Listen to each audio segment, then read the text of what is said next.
Dagat Pasipiko, inaasang kalmado pa rin hanggang sa 4 na araw this coming weekdays. Pero ang bandang South Hemisphere o sa may bandang Indian Ocean, nagkakaroon ng mga aktibong low pressure systems.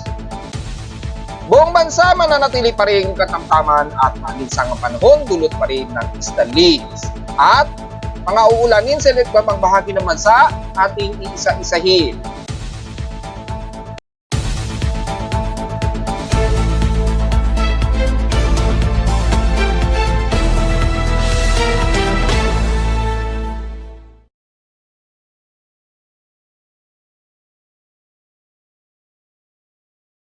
Hello, good morning mga folks. Welcome po muli sa ating Daily Weather Bulletin at Analysis para sa araw ng Biyernes, November 22, 2024. Ang oras sa ating boss friend ngayong umaga ay alas 11:01 na ng pagtatanghaling tapa.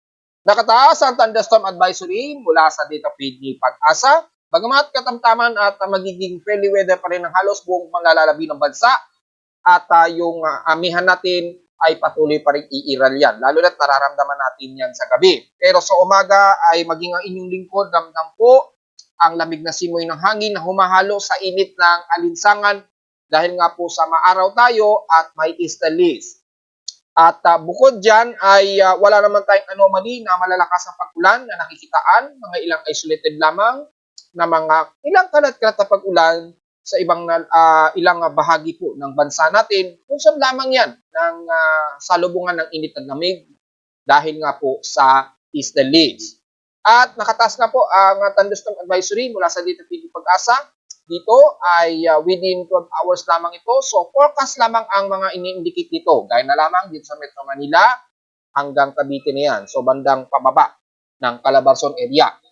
Sa North Luzon naman ay Ilocos Norte, within 12 hours ang forecast na magkaroon ng mga localized thunderstorm. So typically normal yan na magkakaroon ng mga most likely isolated rain showers. Since wala naman tayong anumang ganap, ay diretso agad tayo sa ating lowest temperature recorded na naitala sa amin sa Caloocan. Kaninang 6:18 AM nakapagtala kami ng pinakamababa na 25.4 degrees Celsius. Kahapon nakapagtala kami ng 33.5 degrees Celsius na malinsangan rin ng itutuling o mainit ang air temperature. Kahapon nito ng tanghaling tapat at 12:24 PM. At sa ating heat index, medyo mataas at 43.3 degrees Celsius ang init pandaman namin. Pero maikukonsider ito na comfortable na.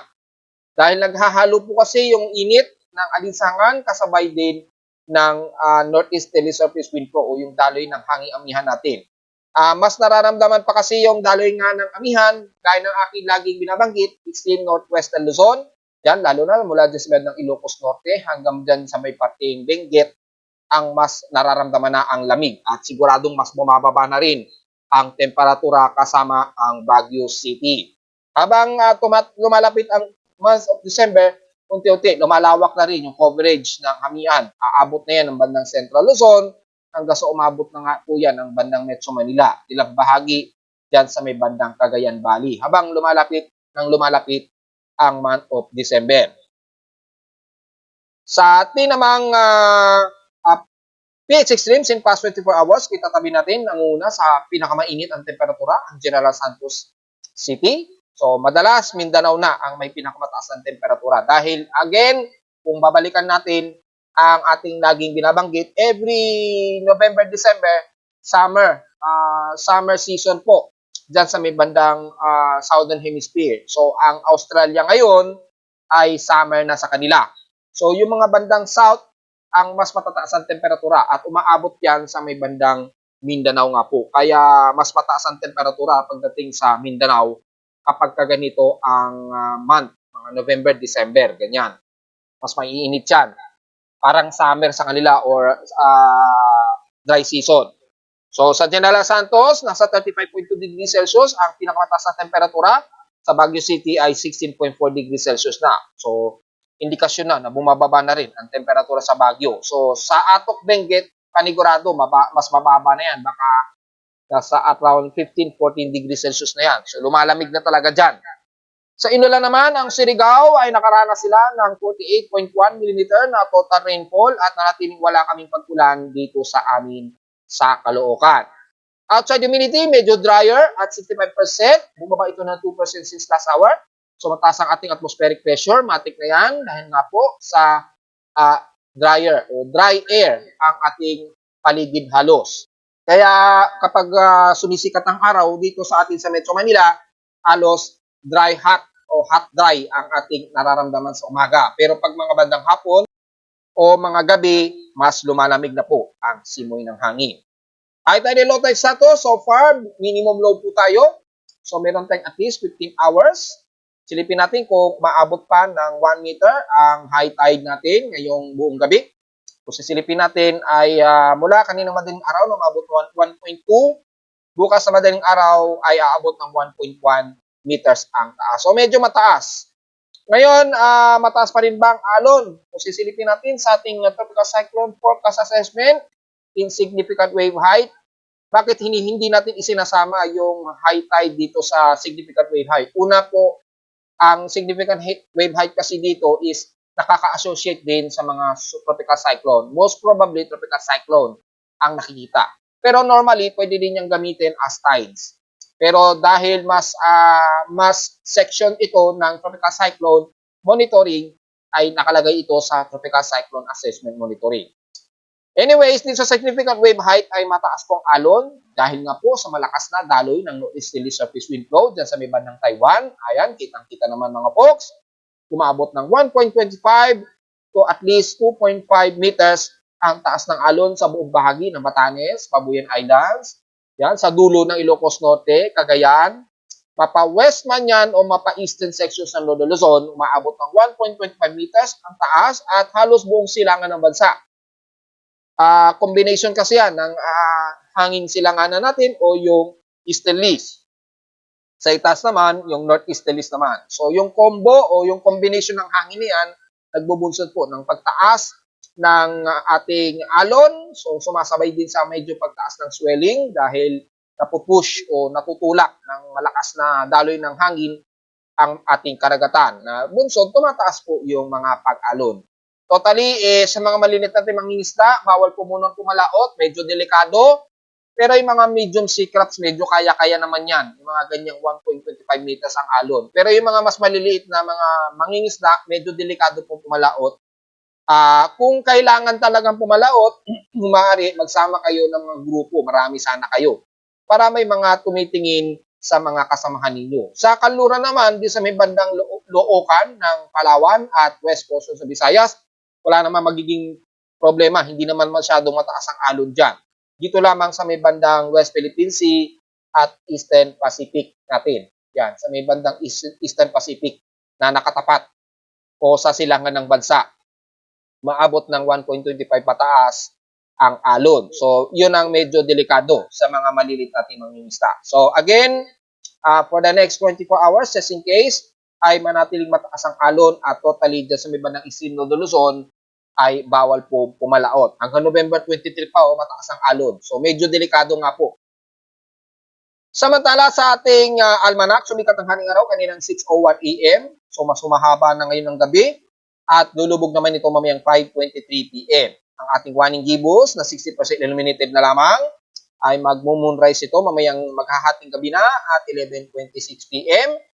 At kinabukasan na po ng umaga bago magtanghali ng 11:41 AM naman ito lulubog. Wala naman tayong problema sa ating air quality. Diretso agad tayo sa ating local weather outlook para ngayong weekend ay magiging klaro nga po at gaya ng ating forecast kahapon, patuloy po yan na magkakaroon tayo ng klarong himpapuwid at maalinsangan. Busod yan ng istelisa, pero yung lamig ng dulot ng amihan ay magtutuloy-tuloy, mararamdaman natin yan. Lalo na yung mga madaling makaramdam ng lamig. Gaya ko, pinapasma nga po ang inyong lingkod.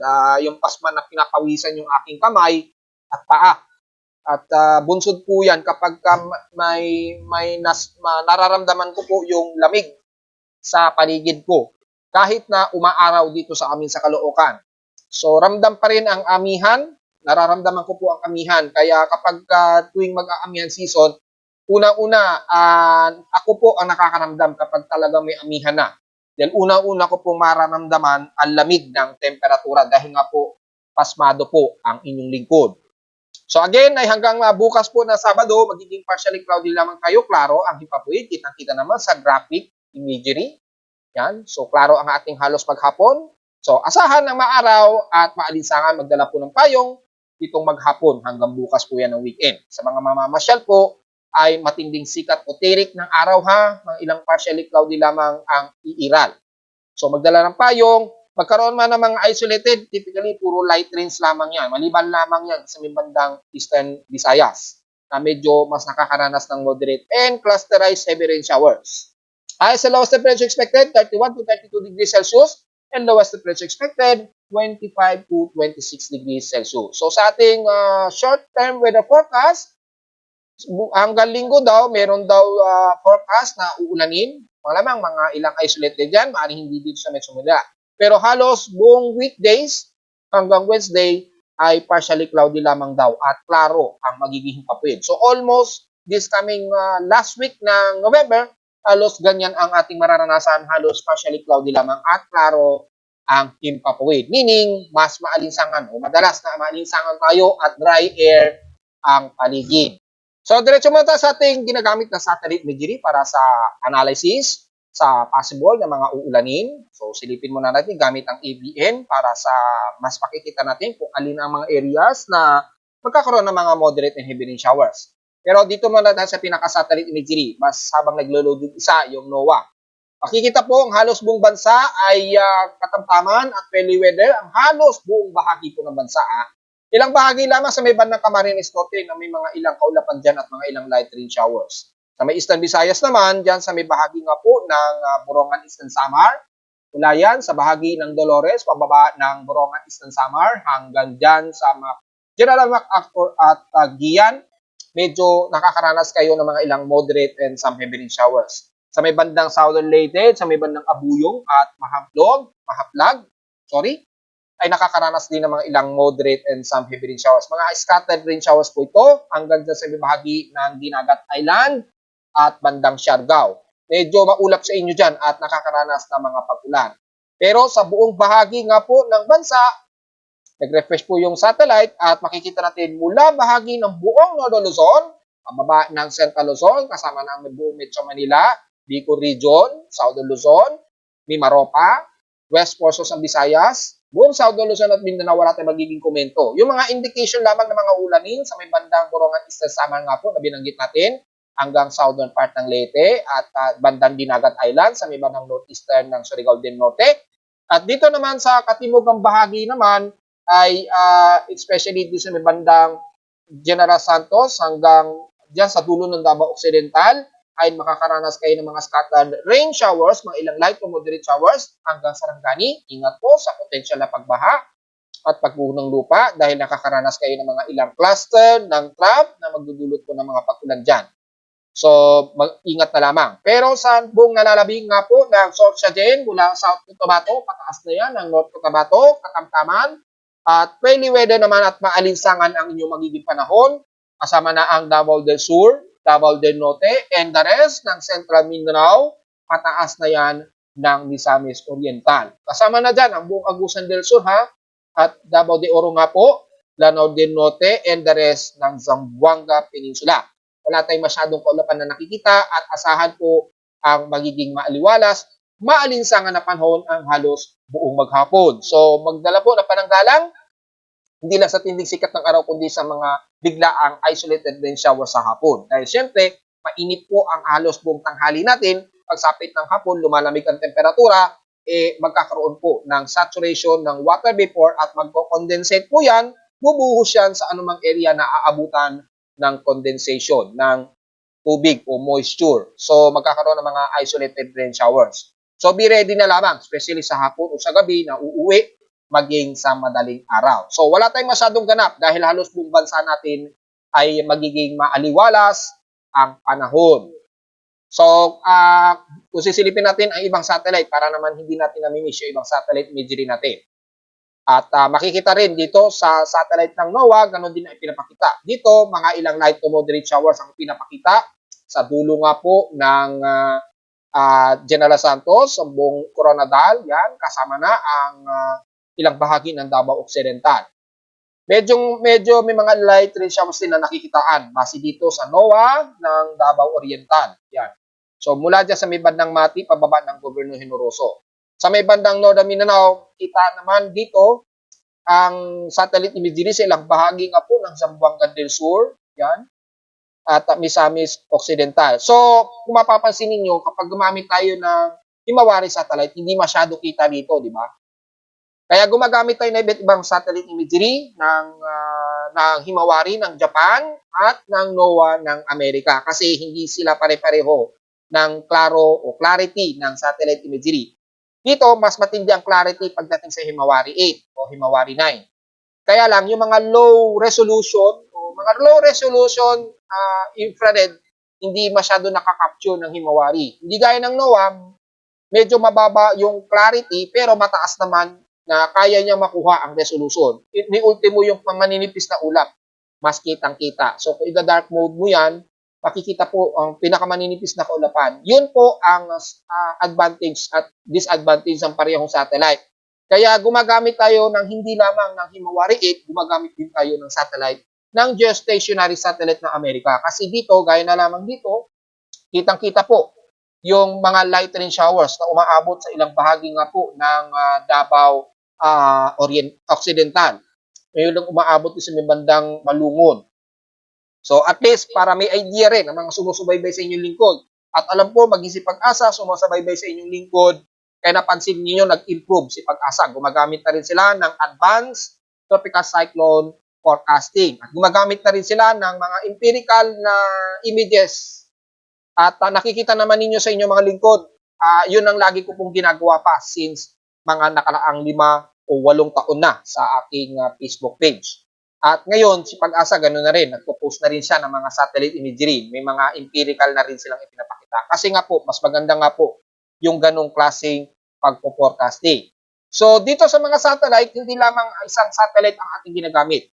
Hindi lamang kay Himawari 8. Ito kasi yung Himawari 8, yan, kay Pag-asa mismo yan. Pero dito, despite na napakataas ng clarity niya, pataas ang resolution, kaya lang yung mga mabababang wavelength ng infrared hindi nakakapture ng Himawari 8. Pero kay Japan Meteorological Agency, yung Himawari 9, mas malinaw din ito. Ayan, oh, mas klaro rin.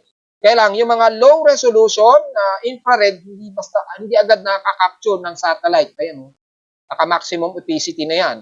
So, ito lamang ang medyo kita. Mga light to moderate showers sa may bahagi nga po ng Davao Occidental na ating binanggit.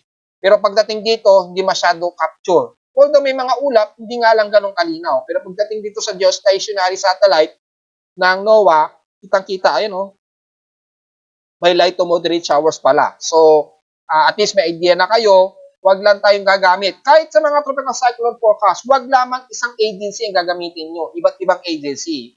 Diyan nga po pumapasok ang chaos theory ng mga meteorologists. Kaya yung mga nagpo-post lamang na magkakaroon daw ng bagyo, pero ang pinapakita, iisang agency lang, matik, wag na po basta-basta nyo yung paniwalaan niya. Tingnan nyo muna yung ensemble ng iba't ibang mga weather agencies. Then nagkakaiba-iba pa yan, hindi pa yan nagtutugma. Until na such time na magtutugma lahat yan. Kaya na lamang sa mga uulanin, o kitang-kita naman, bahagi ng Surigao del Sur, yan, may mga ilang possible light to moderate showers, scattered po yan, at ilang bahagi ng Zamboanga del Sur. Yan, kitang-kita. So sa mga kababayan natin sa may bandang Northern Mindanao, kabilang na ang bandang Misamis Oriental at Agusan del Norte, may mga posible pa rin kayo mga light rain showers dyan ha. At sa may Central Cebu naman, bandang Hilaga, sa may bandang Bogo at Danao, kung itataas natin ng konti, yung opacity. Yan. Makikita sa may bandang Northern Cebu, may mga ilang kaulapan dyan. Pagkaroon man ng mga scattered rain, typically light rain showers yan. Hindi gaya sa may bandang sa Himawari, hindi masyado kita. May mga puting kaulapan lamang, pero hindi ma-distinguish kung aabot pa sa light rain showers yan, to moderate. Halos hindi kita, maging sa bahagi nga po ng Zamboanga del Sur, puti lamang na kaulapan. So, hindi natin ma-determine. So, gagamit po tayo ng NOAA satellite imagery dahil dito, mas kita po. Oh, may light rain showers pala ang nakikita sa Zamboanga del Sur. So, sa mga taga Zamboanga del Sur, hindi pa rin kayo lusot na magkakaroon kayo ng mga ilang scattered light rain showers o at least ilang moderate. Yan, at least malinaw yan mga folks. Hindi tayo mamimiss na nakikita ang mga potential na uulanin. Ganon din sa bahagi ng Bicol, dyan sa may bandang Camarines Norte, again, uulanin po kayo dyan, mga ilang light to moderate showers. Although, dito sa may Himawari 8 ay kita naman din. Pero pagdating sa may bandang Bicol region, sa may Camarines Norte, halos dito hindi masyado distinguished. Pagdating sa NOAA, mas distinguished na may mga light rain showers scattered dyan. So at least, may idea na kayo at sa mga taga Camarines Norte, nilang bahagi ng Bicol region, dyan sa may bandang Catanduanes, yan, ilang areas ng Camarines Sur, yan, hanggang dyan sa may bandang Goa at Gatsi Torena, makakaranas kayo ng mga ilang light and some moderate showers na hindi masyado sagap ng Himawari satellite ng Japan. So at least meron na tayong references na hindi tayo magminis ng mga rainfall forecast. So buong bansa magiging kampante naman at katamtaman at friendly weather ang halos buong bahagi po ng bansa at mga ilang typical lamang na mga isolated rain showers. At dahil wala naman tayong binabatayang bagyo o low pressure area, so ini-miss out na natin ito. Yan, wala naman tayong magiging comment, wala tayong data na minomonitor na low pressure area. Ito naman sa ibang bansa naman to, Atlantic at Indian Ocean naman to. Yan, so wala tayo sa Westpac, so diretso agad tayo sa ating forecast ng gamit ng ating global cyclone assessment monitoring. Titingnan natin kung yung pinapakita ni Pag-asa, mangyayari ba hanggang between November 27 o if I'm not mistaken, between November 27 daw hanggang December 3, which is malayo sa mga prediction ng NOAA. At kung titingnan natin dito sa ating West Pacific Basin, malabo po na may mangyayari nga po between November 27 hanggang December 3 na may forecast. May Pag-asa meron daw dito papasok ng PAR. Pero dito, ang linaw na wala naman tayong nakikitaan. Pero dito sa may bandang Indian Ocean, meron po, ayan malamang aktibong low pressure area na to. Yan, sa may bandang, malapit sa may bandang bandang India. Yan. Malamang nandyan yung Becky, malapit dyan. So, aktibo ang mga low pressure systems dyan. Pero dito sa bandang Westpac Basin natin, wala po tayong namamataan sa loob at labas ng ating Philippine Area of Responsibility. Kahit for the next 48 hours pa, wala. Yung convergence na binabalita natin, kahapon pa lang, dineclare ko na as nag-dissolve na mga po. So, ibig sabihin lamang hindi nag-success dahil nga po malakas po ang easterly trade wind dito sa may bandang Mid-Pacific, papunta dito sa atin sa Pilipinas. Yung easterlies, kasabay ng easterlies, malakas po ang daloy, kaya hindi nakakayanan na may mabubuong aktibong invest. Pero pagdating dito, yan, malakas dito sa may bandang Indian Ocean. At yung, kung sisilipin po natin, yung Madden-Julian Oscillation, nandito na yan sa may bandang Africa na naman. Nag-recirculate na naman. So, natapos na po yung if not mistaken, kung bibilangin natin, mga 38 days na yung isang cycle ng Madden-Julian Oscillation. So, na may bandang India na, kung daw nagkakamali. Kaya yung rainfall, yung accumulated rainfall, bandang India na naman ulit. So, probably, dito sa may bandang Indian Ocean, tumataas ang may mga possible tropical cyclone development na. Hindi masyado sa Pilipinas. Antayin na lang natin mga bandang first week ng December. Yung oscillation, nandito na yan, bandang Vietnam. Kung hindi man bandang Vietnam, banda rito na sa Pilipinas, yung Madden-Julian Oscillation na. So, mga reset uli yan, ng mga second day or 7th day after niya matapos yung 40th day. Then, pagdating dito, dyan, malamang may mabubuo na naman tayo o may mababantay na naman tayong aktibong low pressure kung hindi man convergence. Mga between, starting December 3 po yan hanggang December 12, which is binanggit na natin yan ng ilang beses. Sa ngayon, wala tayong binabantayan at yung anomaly, yung climatological forecast na may mabubuong bagyo. Sa Pilipinas, sa loob ng PAR o labas ng PAR, napakaliit na lamang. Ayun, lumalabas, kapiranggot na lamang yung area. So, very small chance may mabubuo na kasunod na bagyo itong si Pepito.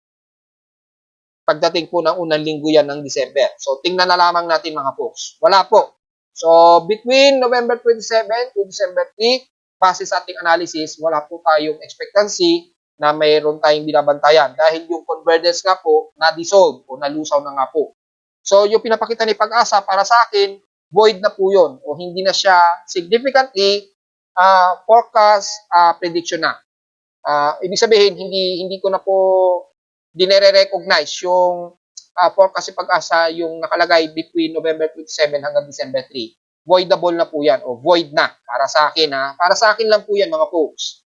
Pero since official si Pag-asa, sundin nyo pa rin yung forecast nila. Again, yung tropical cyclone forecast prediction in week 3 or between December 3 to December 12 ay nakataas pa rin. Na posible pa rin tayong may mabuo sa loob at labas ng ating Philippine Area of Responsibility between dyan. Pero between November 27 to November 3, wala po. Ayan o, ito nga po yun hanggang December 3. O, above average rainfall, oo, sa may bandang Visayas at Mindanao. Pero yung may mabubuong tropical cyclone, wala. O, below average rainfall nga sa may bandang Luzon at Southern Luzon eh. O. Pero yung tropical cyclone development, wala. Ang meron lamang sa may bandang Indian Ocean, which is binanggit na po natin, nariyan sa may bandang Africa, ang o pagitan ng Africa o India, yung bagong oscillation ng Madden-Julian oscillation. So yung above average rainfall, tamataas na dito yan sa may bandang Indian Ocean. At possible tropical cyclone development. Ayun o, mataas o. Ngayong ano yan, katapusan po yan ng November. So, yung forecast si Pag-asa na may mabubuo daw dito bago magkatapusan hanggang December 3, void para sa akin. Ganyan pa nga po yung forecast si Pag-asa dyan eh. Ganyan. Between November 27 daw yan hanggang December 3. Sa akin, void na yan o null. Ibig sabihin, hindi na po significant yung forecast na yan. Ang aantay na lamang natin na susunod na papasok na forecast ay yung week 3, which is between December 3 to December 12, 2024. So, malinaw na malinaw yan mga folks ha. At mula naman sa mga forecast gamit ang ating global spectrum model. Malakas ang Stellies, yung daloy ng Stellies. Ayan. Malakas din ang daloy ng Amihan. At so far, wala tayong nakikitaan na agresibo o anumang invest formation hanggang huling araw o huling 3 araw ng November. Ayan, kung titingnan po natin. So, mga hanggang 26 to November 27, wala po tayong nakikitaan na anumang significant invest. At mula sa mean sea level pressure hanggang November 27, ganun din, napakataas ng high pressure area sa may bandang Hilaga. So kung mapapansin niyo kung may mabuumang aktibong low pressure area, sigurado mababa na ang trajectory niya. Bandang Visayas sa sigurado yan or bandang Mindanao. Mabababa na ang magiging trajectory niyan. Kasi yung high pressure area, mababa na. Masyado na rin pong mababa. So yun po. At wala rin tayo namamataan na agresibo o anumang tropical wave after nung convergence na ating binamantay na nalusaw na nga po kahapon. So wala po tayong namamataan hanggang this coming weekday. So wala tayong magiging problema mga folks. At mula sa mga iba't ibang mga weather agencies na mga computer models, simulations, wala rin tayong nakikitaan dito. Mula kay GPS, wala. Malakas lamang na Stellies at Amihan. Yung mga tropical wave, typically mga bandang equatorial zone, yung ITCZ nila, bandang Indonesian Peninsula. Pero dito, mga ilan lamang na mga trough, pero wala tayong nakikitaan. Kay ECMWF, ganun din. Malakas din ang trade wind. Ayan halos malakas ang alon dito dahil yung steady trade wind.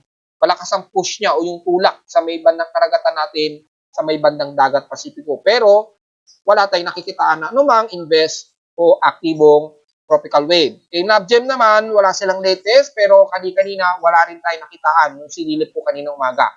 Kay Icon, ganun din, malakas din ang steady trade wind. Yung Amihan, malakas din. Pero wala tayong namamataan na anumang tropical wave. Kay GM naman, ito, medyo aggressive yung forecast si GM. Halos natanggal na rin, nawala na. Yung shallow low pressure area na supposed to be kumikilos pa west-northwestward. Katulad doon sa forecast si Pag-asa. Naalala ninyo kahapon.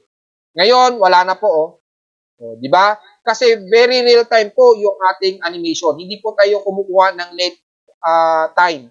Ito yung most of latest na lumalabas sa mga iba't ibang mga weather agency. So, kitang-kita po. Ngayong araw, wala na yung shallow low pressure na ipinapakita ni GM. Meaning, sa 5 forecast na may iba't ibang weather agencies, napakataas ng confidence na wala tayong mabubuo na anumang sama ng panahon o anumang low pressure area nitong huling linggo ng November. So, yun lang po ang nasisiguro natin mga po. So may nagtatanong, kamusta daw po yung La Nina? May La Nina pa rin daw ba tayo? Well, last month ago ko pa po yan binanggit at ni-report na rin natin yan sa YouTube channel ng ating Pimo Weather Report na binanggit na natin mananatili po tayong inactive. So again, babasahin uli natin ha, yung El Nino and La Nina monitoring natin mula sa Pimo Weather page sa mga nagtatanong muli. Bakit wala daw tayong La Nina? O yung mga naghahanap kay La Nina, wala po. Bagamat mataas ang forecast ha, most likely nitong October daw to December. So November na nga po, 57% chance na mag-e-emerge pa rin si La Nina. Expected na tatagal daw yan hanggang January to March 2025. Pero yung real time natin, nanatiling inactive pa rin siya. Ayan o. Sa ating ENSO projections, pinaliwanag ko na rin po. Ayan o. Mula ngayong November hanggang susunod na taon, hindi nakikitaan na nag-emerge. Ano, naglalaro lamang sa negative 0.29 degrees Celsius o 55.8% yung tsansa na mag-e-emerge ito into La Nina. Pero yung actual temperature, negative 0.29 degrees Celsius. Hindi man lang umaabot sa pinaka-boundary na negative 0.5 degrees Celsius para masasabi nating meron tayong La Nina. Wala hindi man lang pumalo sa 0.5, 0.48. So halos pa-emerge lamang na La Nina. Ito December to February na to ng susunod na taon. So lumalabas na nanatili tayong inactive. Base na rin dito sa data feed natin. Ayan very inactive pa rin tayo. Wala pa rin tayong emerging La Nina. Bagamat mataas po yung forecast ng magkakaroon daw tayo ng emerging La Nina. Ayon yan sa official ni NOAA. Ayan 57%. At mula rin sa pinaka-official NOAA, Climate Prediction Center nila, mataas din ang forecast nila. Halos 75% to 80% mula November to January ng susunod na taon. Pero yung real time natin nanatiling inactive o walang emerging ng La Nina. So inaasahan yan hanggang sa susunod na taon. Mataas ang forecast, magkakaroon pa rin tayo ng La Nina emerging, pero yung real time nananatiling mababa. Ganon din sa iba't ibang mga forecast ng Nino 3.4 sea surface temperature. O ganon din ang forecast, pero yung real time, wala. Inactive pa rin talaga. O exact temperature natin, negative 0.28 degrees Celsius lamang yung ating last index nitong last October. Negative 0.28 degrees Celsius. Hindi man lang umabot sa negative 0.5 degrees Celsius. So, ibig sabihin, napakahina ng emerging. Walang masyadong emerging ng La Nina o El Nino. So, yun po yung pinaka-real time at walang changing at wala tayong nakikitaan talaga na mayroon tayong emerging La Nina sa ngayon. Mahina lamang. So, manatiling mababa ang sea surface temperature natin hanggang this coming December. Well, tingnan natin itong November. Baka biglang mag-emerge. Sa ngayon ay for the month of October kasi yung huling record. Pero kung titingnan kasi natin yung ENSO projection probability, ay makikita natin na nanatiling mababa. Hindi man lang umabot sa 0.5 degrees Celsius. So, sa mga nagtatanong kung may La Nina, well, ang sagot po natin, hanggang ngayon, wala pa rin po tayong La Nina. Balanse pa rin ang ating sea surface temperature. Sa ulatin doon, so far, wala tayong nakikita na ilang malakas-lakas na pagyanig. So, may mga ilan lamang na mga mahihinang pagyanig. Silipin natin yan sa pinaka-short period mula kay T-Box sa short period seismometers nila mula kaninang 12 AM. Puro minor earthquakes lang din at wala tayong nakikitaan na agresibong magnitude 4.0 pataas. So wala tayong magiging komento dahil mahihina lamang, puro minor earthquakes. Anyway, sa mga nagre-request para sa ating Tagal fault lines, in-update ko na po yan. Ayan, makikita na po yung detalye ng mga fault line ha. Ayan, di ba? Kitang-kita na po. Yung gusto malaman, yung West Valley Fault, makikita na po yan. Yan. Pati yung pinaka-slip type, kung anong type. Yung average rate, makikita rin yung pinaka-completong data. Yan. Yan yung hindi natin nakikita kay T-Box Dapat ganyan Kasi image tile lamang ang ginagamit ni T-Box sa kanilang website. Kaya hindi natin ma-identify kung ano dyan yung pinaka-references. Ayan Dito, kompleto. Bawa na lamang dito sa may West Valley Fault. O yung slip type niya, dextral normal and strike slip. Kitang-kita po yung empirical, yung displacement, kita. Yung separation, yung distansya, yung layo, ilang centimeter ang distansya, yung pagkaka-vertical separation, kitang-kita lahat pinaka-average dip, kita din, Sana ganyan din yung ano kay T-Box dun sa pinaka hazard monitoring ni T-Box. I-update sana nila yung tiling ng mapa kasi pag zoom in, hindi makita kung ano yung pinakadetalye. Dito, in-update na natin mga folks, mas kita nyo na yung pinakadetalye at yung pinaka-lining kung saan nakikita ng mas malapitan. Kasabay na may mga latest earthquake na pumapasok. So ayan, in-update na natin mga folks kasi maraming mga foreigner nagre-request eh. Masyado silang mga demanding. Well, maganda na rin yan para nakikita kung ano yung mga areas na kapag nililindol, ano ang dahilan at malalaman sa pamamagitan ng fault details. Yan, may mga fault details tayo nakikita. Para pagka nagkaroon ng mga malakas na pagyanig, malalaman kung anong fault line ang gumagalaw. So, yun po. So far, wala naman tayo namamataan na ilang malalakas na pagyanig. Base na rin sa data PDP box. So, diretso agad tayo sa total earthquake natin from historical earthquakes for the month of November. So, yan po. Iloload natin yung month of November. Hindi pa updated yung mapa ng November ng mga months ko, yung total pa lamang. It takes time. I-update natin yung isa-isa. So, yung total earthquakes natin for the month of November is 642 na po. 614 dito, magnitude 2.0 pataas. 27 sa magnitude 4.0 at isang magnitude 5.0. So, isa pa lamang yung medyo malakas-lakas na pagyanig ang naitala natin this month. So, magandang balita na rin yan. At isa pa lamang yung magnitude 5 natin pataas. And the rest, below magnitude 5 na. Between magnitude 4.0 pababa. So, wala tayong magiging komento masyado. At kukunti lamang yung earthquake natin. Nasa 642 pa lamang ang total earthquakes natin for the month of November. At narito naman ang ating 3D 20 weather forecast para sa araw ng weekend ng Biyernes, November 22, 2024.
At hanggang dito na lang ang konting daily weather bulletin at analysis para sa araw ng Biyernes, November 22, 2024. Huwag po kalilimutan na mag-like, share, and subscribe po sa ating YouTube channel at visit lamang anytime sa ating website at www.pimoweather.com para sa iba pang detalye na gusto nyo malaman. Itindihan natin na isama ngayong umaga. Well, typically, maganda ang ating magiging panahon ngayong maghapon hanggang this coming 2 days ng weekdays.